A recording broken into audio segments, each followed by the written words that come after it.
పచ్చదనాన్ని పెంచే లక్ష్యంతో ఈటీవీ ఆంధ్రప్రదేశ్ ఈనాడు ఆధ్వర్యంలో నిర్వహిస్తున్న వనభారతి జనహారతి కార్యక్రమంలో పాలుపంచుకునేందుకు శ్రీకాకుళం ఎమ్మెల్యే గుండా లక్ష్మీదేవి ముందుకొచ్చారు.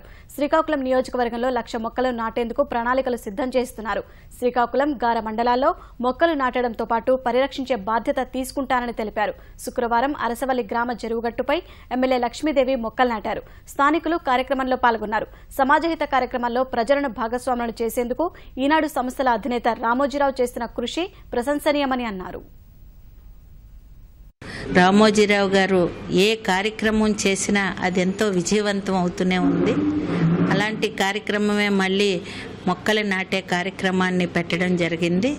ఆయన స్ఫూర్తితో నిన్న మా అరసవిల్లిలో మొక్కలు వేసే కార్యక్రమాన్ని చేశాం. నా నియోజకవర్గంలో 2 మండలాలు, 1 కార్పొరేషన్ ఉంది. 2 మండలాల్లో కూడా ఒక్కొక్క మండలానికి 40,000 మొక్కలు చొప్పున, శ్రీకాకుళం కార్పొరేషన్లో 20,000కి తగ్గకుండా ఇంకా పెంచు చేయటానికి నిర్ణయం తీసుకోవడం జరిగింది.